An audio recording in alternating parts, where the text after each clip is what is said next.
is being recorded. Hi, welcome to another installment, another podcast, Monkey Mind podcast chatter about the chatter. As always, I'm your host, Cudworth, all the way from Scotland in Leven, and we've been doing these podcasts recently about highlighting a lot of people's stories that are now life coaches or have gone through struggles in their life, and they've had the ability to be able to turn that around, that struggle and that upset that they had at one point, and they've turned it into this positive outlets and this mindset that they've got now that can help people moving forward. And we know that the podcast is all about chatter about the chatter and that internal conversation that we have, but we are highlighting different guests every time we come in. Now, Julie, we've been friends for many years, and I didn't even realize you were on this journey. But look at the smile there, Julie. Look at the smile on you. I'm so excited to be here. And actually, I was trying to rack my brain. I think it was 2012. So almost 10 years, if I'm asked. Right. Yeah. It's pretty neat to reconnect. 10. What ship was it then? 10 years ago? Brilliance. Yeah, just Brilliance 2012. I'm trying to think when I had my meltdown. It was on the Independence, so it was after the Brilliance. It was after that. It was about 2 years after. It was about 9 years ago. I had my meltdown. Well, it wasn't me that sent you on the edge then. So welcome to the podcast, first of all. And you've got a fascinating story. I know I'm so honestly, and I say this to all my guests, absolute gratitude for me, and I mean that sincerely for giving up your time to come and share your story. We're trying to get this message out to as many people as possible of different styles of alternative therapies, alternative ideas that's not always going down the medication route for anxiety, depression, different kind of emotional states that we go through in life and the tough times and challenges that we have. And I saw on one of your Instagram posts, you were talking about you thought you had anxiety, but actually you were excited. But it was the meaning that you applied to how you were feeling that made a difference in your life. And we're going to go down that. I've talked for so long already. So Julie. I know, give me a minute. Where's my spot? Julie, introduce yourself. Go for it. Yeah, so I am Julie Carolan. I don't usually use my full name. People call me Carol Ann, and then I'm like, no, my name is Julie. So just Julie is fine. And I am the founder of Feel Good Girl Coaching. I am so happy to say that out loud because it's not often you can be like, I'm the founder of blah, blah, blah. And honestly, the reason why that's such a big deal to me, because literally this time 2 years ago, or even a year ago, I would never have seen myself doing this, being, and not because it's not suited to me, but because it's something so far-fetched and so I wouldn't be able to do that. So yeah, I am a mom of a 2.5-year-old absolute angel, little boy Grayson, and my husband puts up with me, so that's good too. And yeah, that's a little bit about where I'm at right now, what I'm coming on and where I'm coming from. And I guess I can tell you a little bit about why I started coaching, if you like. Absolutely. I think because we talked about it before we started, and it was the challenging times that you went from changing country, having a child, getting married, and all these changes came on so quickly and in such a short amount of time. Then boom, COVID hit the whole world, which was another stumbling block for so many people. And yet you remained as positive as you could. You went through some things as well, which we can talk about for all our listeners to help people. And obviously you're going to resonate with so many of those people. So talk about the journey that you've been on from Grayson being born. Can I ask about Grayson? Is he named after a Batman? Yes. He is, isn't he? Yeah, he's Grayson Wayne. So he's Dick Grayson with Robin and Bruce Wayne, because I was like, I'm not having my child called Bruce. I'm sorry to any Bruces listening. But yeah, it's Grayson Wayne. So I'm pretty, now that I love Grayson, the name. And now I'm like, actually, it's quite a neat name. When I tell people, I'm always like, it's Grayson Wayne. And then I tell them why. So yeah, there you go. I'm glad you asked. The second you said Grayson, I'm like, I wonder if it's Robin. I wonder if it's because of Batman and Robin. I wonder. Absolutely. It would have been Batman if my husband had his say, but I was like, it's not Bruce, it's not Batman. We can go with Robin is our next child, whether it's a girl or boy. So there you go. Nice. Everyone knows now. Brilliant. Absolutely fantastic. All right. So talk to us about your journey before, feeling good about yourself, especially as being a mum and some of those challenges that you went through. Yeah, share it. Yeah. So prior to becoming a mom, I did suffer with bouts of anxiety.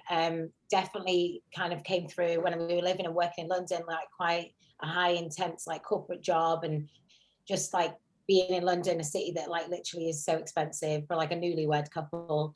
And then the transition of moving to Florida and being in like a place where I didn't know many people and didn't feel like I had that security and safety right away. So yeah, there was a lot of anxiety came with that. And I think it maybe carried through, and a lot of the stuff that I work on is identity, but my identity sort of like shifted and got lost along that way in terms of the transition of moving countries. And then I was desperate to have a child. We knew it was the right time. Like there never really is a right time.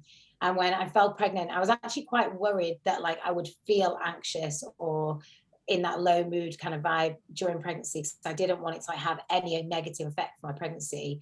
But actually, I don't remember it being that bad. Like it actually kind of calmed down. Maybe it was because I was excited about like becoming a mom, and it was something to look forward to, which is definitely something that helps keep my anxiety at bay. Like I have something to look forward to. I'm like very much focused on that. Anyway, when I became a mom, I think I definitely suffered with bouts of postpartum depression. So I think that didn't help when it came to like the anxiety that I carried through my life prior.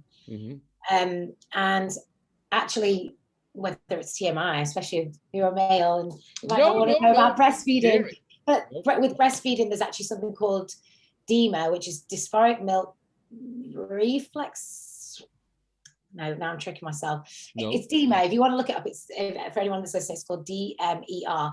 And it's basically when like your milk lets down, you get like overwhelming anxious feelings. And I didn't know about that at all. And actually that was probably the first like bit of like open-mindedness of myself, of being able to like realize, is everything right here? Like, am I okay? And is it not? Because of course, like mums listening to this will know like postpartum blues, like it can last, it's pretty common, but it's common to last like 5 or 6 days, or don't quote me, but something like that, not like a long period of time. So for me, I was always like, oh, it's just that, like that's why I'm crying so much, or that's why I'm so emotional, or that's why I can't handle things as well as I thought I could.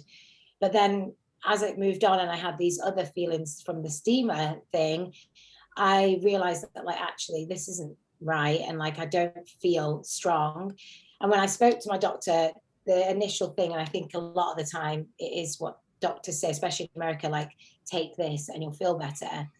For me, I was just so not comfortable with it, and there's no reason except for my own opinion and own feelings about that. Like I know it's helped so many other moms, and it's amazing that there's something out there that can help. But I was like, what other options are there? So I took the therapy route, and it was just talking therapy. So it was really just space for me to talk to somebody that wasn't carrying all the weight of my emotion. For example, like my husband would listen, but it's hard when they're already like sleep deprived, looking after a child. Like the last thing that they have the mental capacity for is like lots of emotion, which of course I had the support, but I needed that external outlet.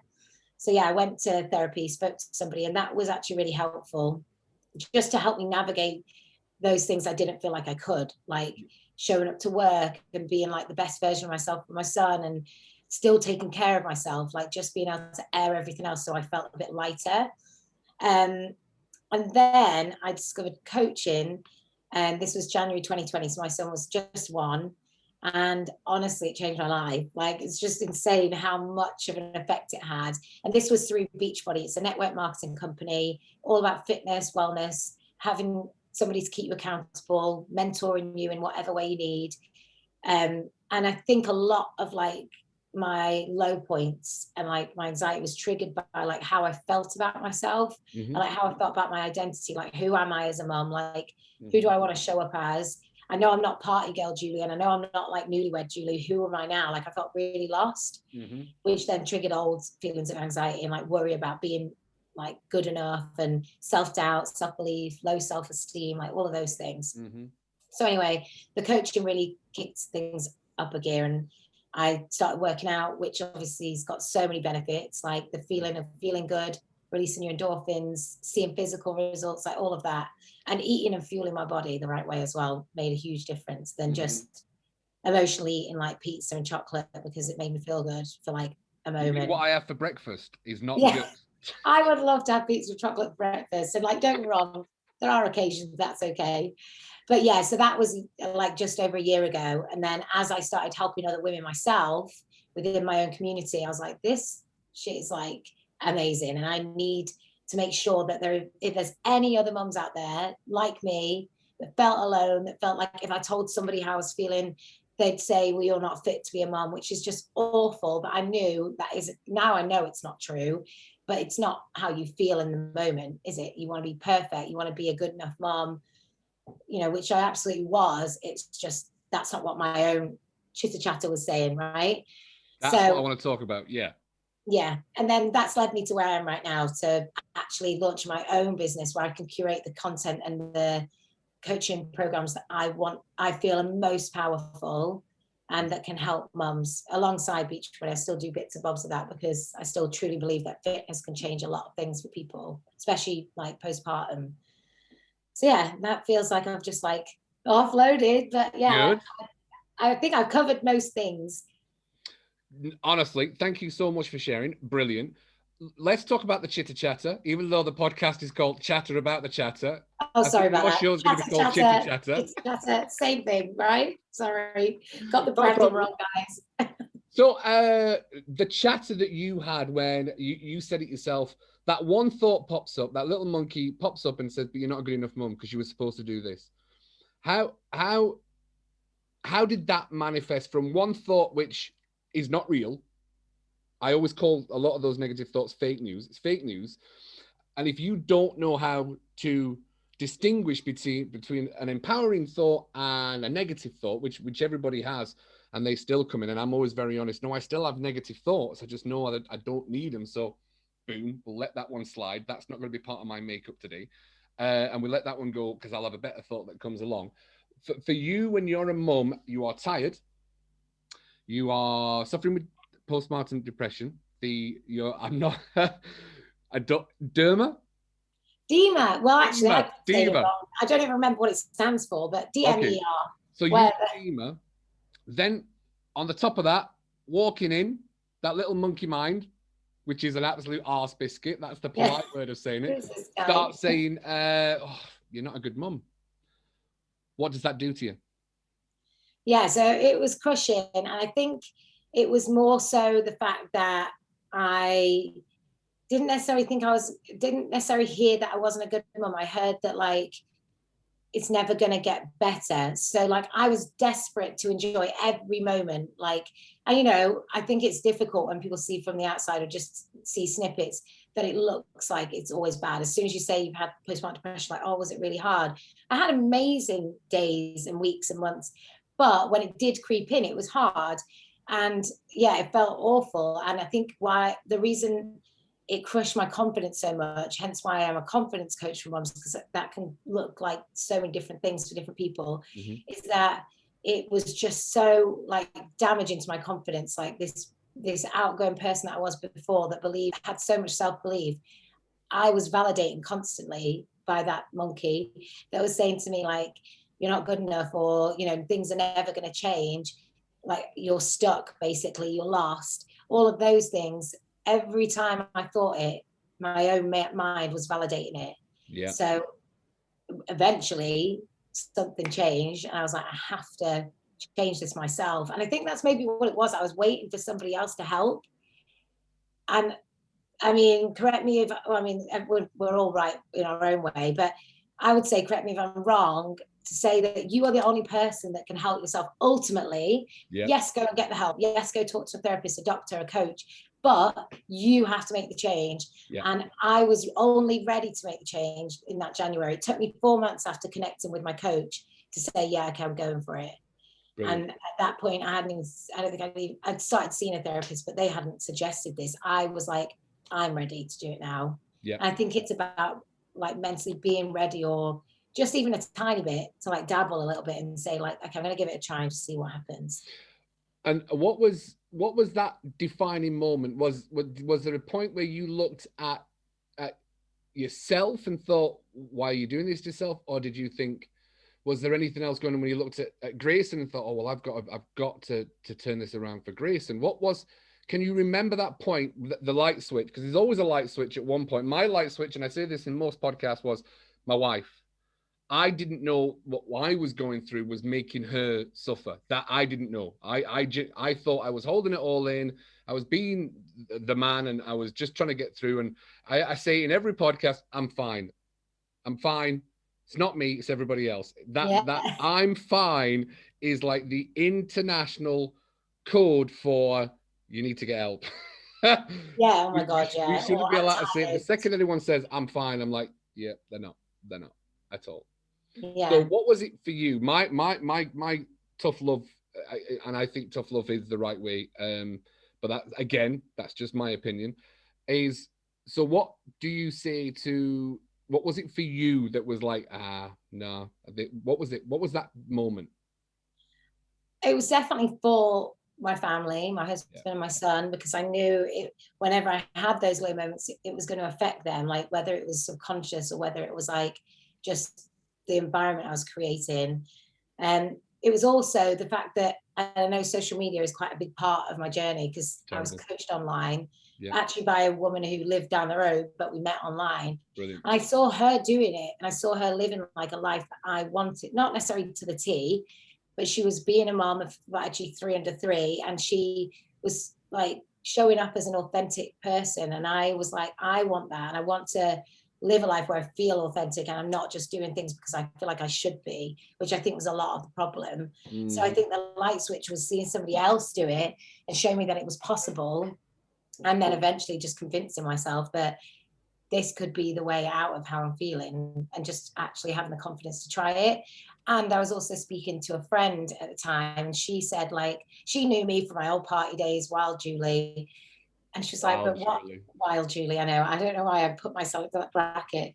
But she was like, well, what about being like version 2.0 of yourself? Because you've been like, what? You've been like 0.5, 1.5. Like, this is 2.0, Julie. Like, you can still be like part of what you were before, but you also need to like understand it's okay that maybe you don't know who you are right now, but you will figure it out, and you'll figure out what feels like aligned with you and how you want to show up.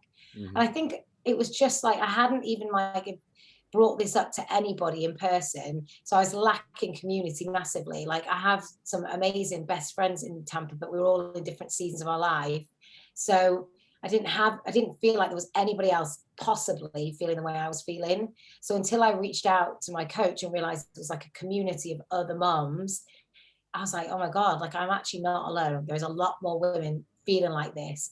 And actually, probably that was the light switch moment of like, damn, like, I was so like such my own pity party. Like, nobody else feels like this. Yes. Everybody else is like smashing it being a mom. And that's one of the reasons that I'm starting to show up more authentic online and being like, it's not all like rainbows, sunshines, and butterflies. Like, it is like there is some shit going on, but I'm allowed to still show up to how it feels good for me. And that's actually part of the way I manifest like how I feel so energized and positive. But like, for those people out there that were feeling like I did, that doesn't feel like anybody else possibly could feel that way, I'm showing up for them. I'm like, listen, like, whether you work with me, whether you link arms with me, whether you just chat with me in your DMs or we meet up for a coffee, like, I want you to know you're not alone, because there is definitely tools out there that can help you. Yeah. What was one of the best tools that you found helped you? I know we talked about cognitive behavioral therapy. I use that as a tool for not only myself and my clients. And I'm a big believer in NLP. I love NLP. I love neuro linguistic programming and how it works for us.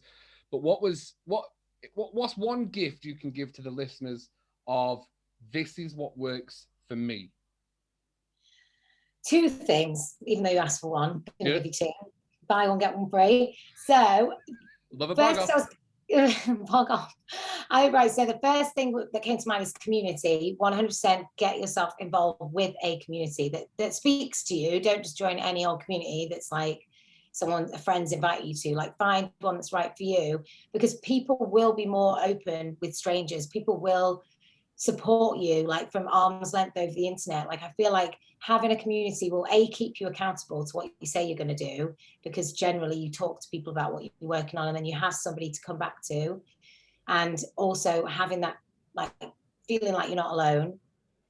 But also the second thing is taking time for yourself and like doing some inner work on yourself. Like, when people speak to me about self-care, like being a bath and a face mask, I'm like, no, that's not self-care for me. Like taking time to like listen to how I'm feeling, figuring out what's triggering me, writing it down, whether you're a journaler, whether you're somebody that like speaks to the mirror, like whatever works for you. Like there's so many different ways I could tell you how to do that, but it's what works for you.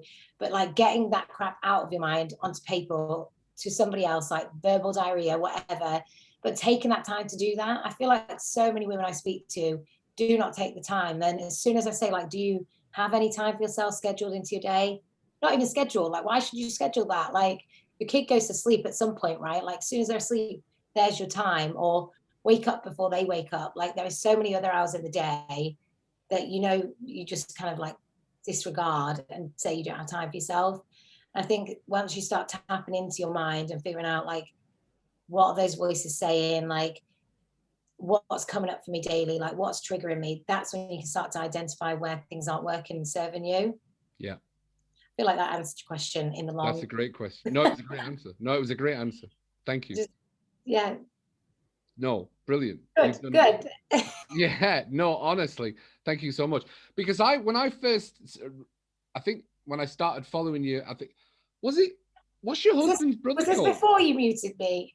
No! He didn't mute me. So because I forgot that your husband's brother I worked with. Oh yeah, Patrick.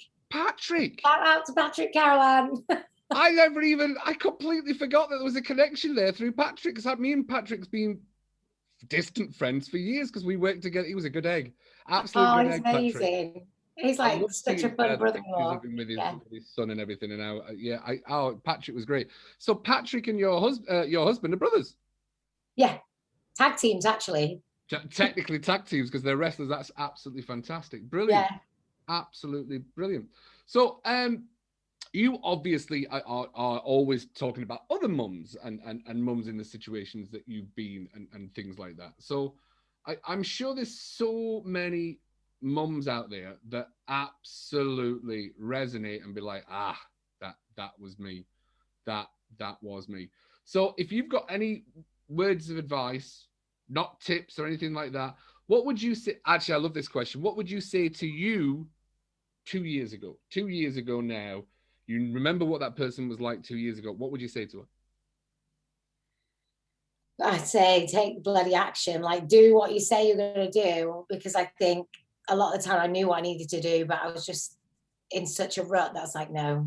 So I said this to you before our call, but getting comfortable with feeling uncomfortable. I was scared to get out there. I was scared to put myself out online. I was scared to share my journey. I was scared to take literally half an hour to myself, because it all began with like daily workouts just to get my like confidence back. And it was literally 30 minutes a day. And I didn't do it because I felt like I didn't deserve it. I was like, I need to be with my son that 30 minutes a day, because the rest of the day I've got to go to work. I didn't mention, but I had to go back to work at 4 months because the maternity in America is really short. It's actually 12 weeks, but I managed 4 months. And that was a huge part of my journey. I was like, I didn't feel worthy of like taking any additional time versus bar the 8 to 9 hours without the house working. I was like, well, surely from 6 till 9 in the morning when he's awake, and from 5 p.m. till 7 p.m. when he went to bed, those hours are like, for him, like I couldn't possibly take 30 minutes out of my time to work out or do some reflection or whatever it was. But I guess what I would say actually is you are deserving of that time. Like, you are deserving of taking time out for yourself. You're not just a mom, so you need to nurture the other person that you are too. You can't just be mom all the time. Like, you need to take time out and, you know, take care of yourself. Not just go out for a coffee or have a bath, like literally do some personal development or do some personal growth work on yourself, because you need that to be able to handle being a mom and being a wife, being everything else that people expect you to be. So we talked about social media, and I want your take, because you're a lot younger than me. I think for any of our listeners, well, like, yeah, I guess a lot, if you want to say a lot. Well done for pointing out the obvious there, Cuddy. Well done. There's a big misconception about self-care, and you touched on it there about, it's not just about going in a bath and putting a face pack on, but there is and I'm coming from an old man place as well, or an older man, not old man. I don't want to spell. I'm not into spelling. I like to my self talk is pretty much on point. You see a lot of influencers, self care, and it's quite gregarious. There's a big misconception, especially. Am I allowed to ask how old you are, Julie? Is that? Oh yeah, I'm 32. Right, 32. I don't mind. I think I'm in my prime, am I? I don't know when that is, but I'm not 40 yet, so it's okay. Sorry. And also my husband keeps me young. He's like same age as you, so he keeps me young. He's really old then. Oh, bless him. Really? Right, okay. So there's the social media world. Let's talk about the comparisons. Let's talk about the comparisons that there are in the world, especially with social media. I have got relatives who are very young, and I see that the life that they're living on social media is shocking. I mean, that input that you're getting in from first thing in the morning to last thing at night, you just are coding your mind with comparisons. And I see a lot of people saying their self-care is going out and spending £10,000 on them, or my self-care is going on a yacht in Marbella. Oh, and it's like hashtag self-care. That to me makes me feel a little bit sick. I'm going to be honest. No, that's not self-care. That's not self-care. They are absolutely, really just. I was talking to another guest earlier, and we were talking about hashtag blessed, hashtag gratitude. I'm like, it's one of the most overused, misunderstood words in the world. So what is actual self-care?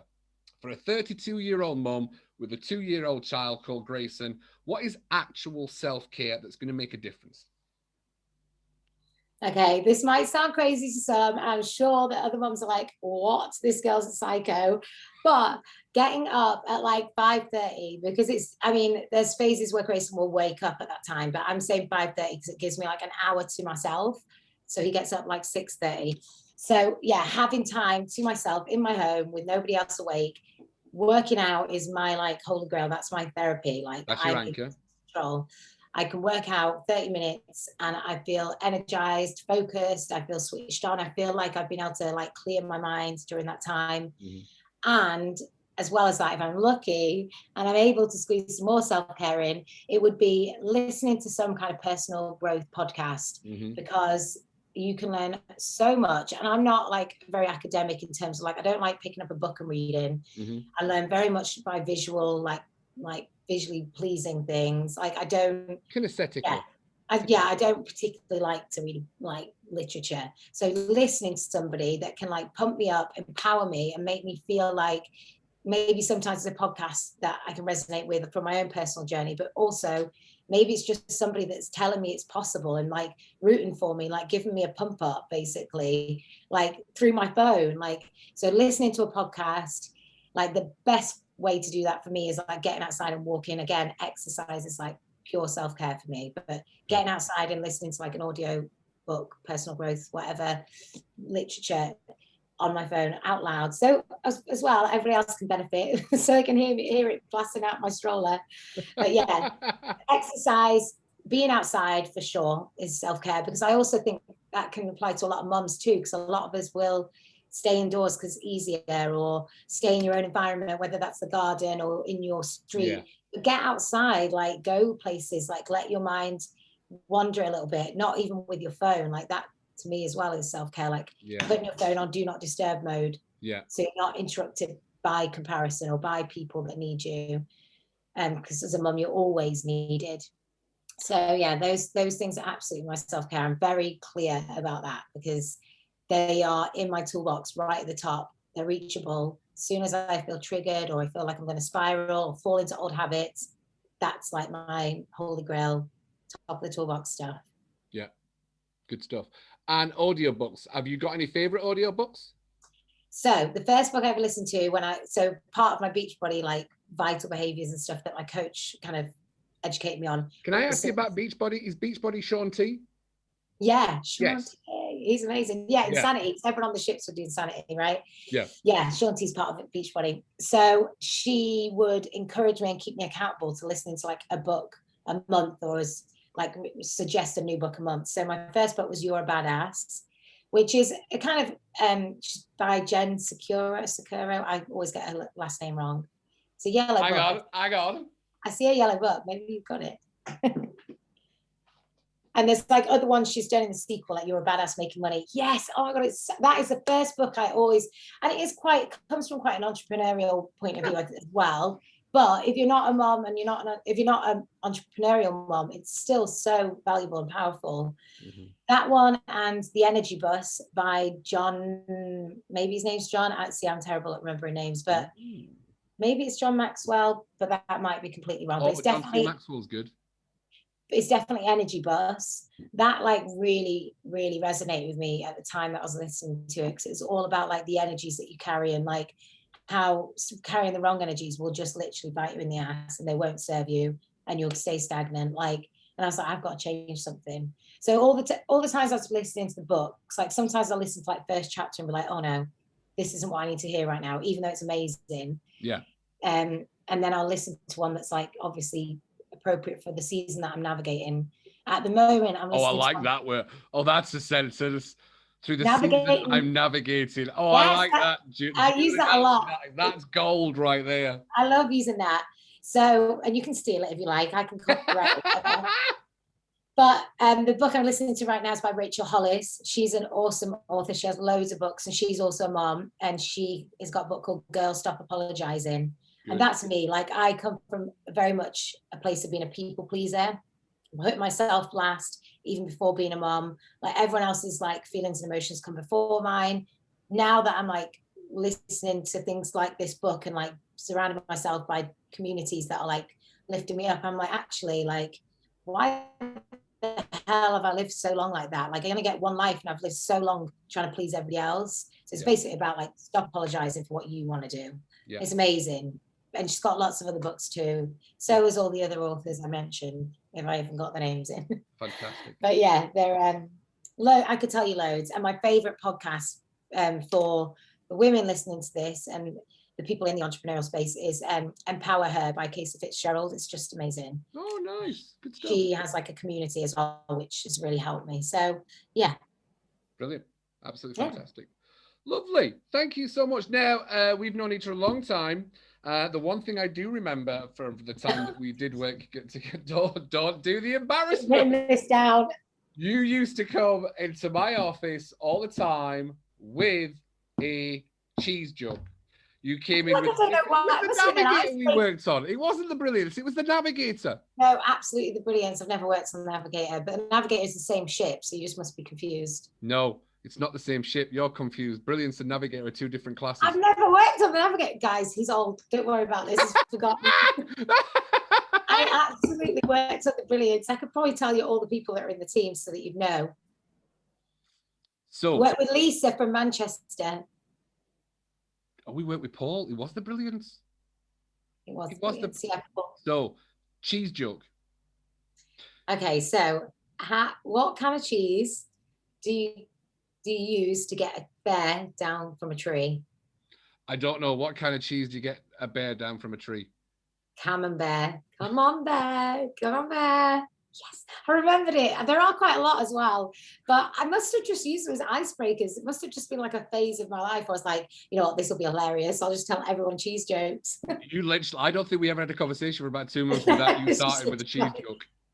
Wait, before you begin this very serious conversation, I've got a joke for you, and it's about cheese. Yeah, I love that. And you even let me on the morning show with one once. I was like, this is a privilege. It was, and I think one of the funniest ones I still remember before is that your cheese? Or is that nacho cheese? What was the nacho cheese joke? Because that's it, like today absolutely made me laugh.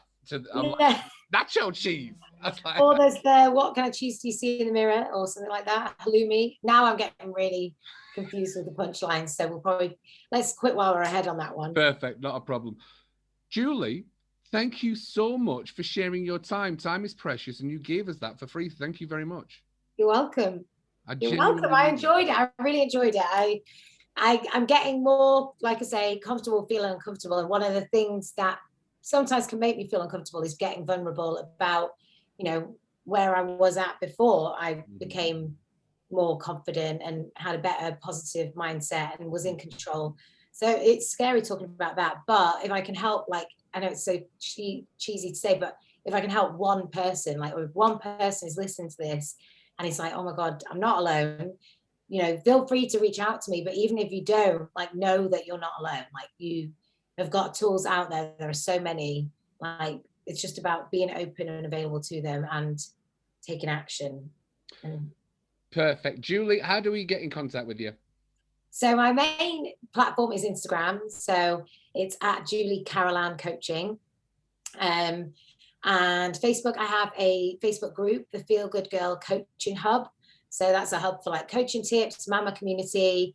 I do masterclasses in there and things like that. So loads of coaching value for those that maybe aren't that aware of what coaching can bring. Yeah. And yeah, Facebook, I don't really post on Facebook, but the Facebook group is where a hub of women I coach go to. And Instagram is where I show up daily. So I would love for people to come and connect with me over there. Absolutely fantastic. Thank you very much. I mean that as well. Thank you so much for No, thank you for keeping me company. I have no plans. So yeah, where's Grayson right now? He's asleep. He went down early. That's why I was like, let's start early. I mean, I could get to bed early at this rate. So yeah, he's asleep. He's not making an appearance. But yeah, thank you for asking me. It's been like a pleasure. Not a problem at all. Thank you so much for sharing. And let your husband know I saw him in the Rock movie. I did see him in the Rock movie, and I was watching the Rock movie about what was it the Steve Merchant movie that was writing about the British girl that went to America and she made it in the wrestling. Fighting with My Family, yeah. Fighting with My Family. It's a good movie, yeah. It was a good movie. With The Rock and Vince Vaughn. Yes. Because he had speaking lines with Vince Vaughn. I was like, oh my God, claim to fame. There you go. He's a movie star, guys. When I saw the camera scrolling, when they were all stood in a line, I'm like, I'm sure that's Julie's husband. That's Julie's husband. I'm sure that's Julie's husband. I was absolutely laughing at myself. That's brilliant. Julie, thank you so much for being on another episode of Monkey Mind Podcast. Chatter about the chatter. Thank you so much. So, ladies and gentlemen, we've got more podcasts coming your way. The goal of Monkey Mind Relaxation isn't to control your thoughts. It's not to let your thoughts control you. Coaching you on how to change your thoughts and calm your monkey mind.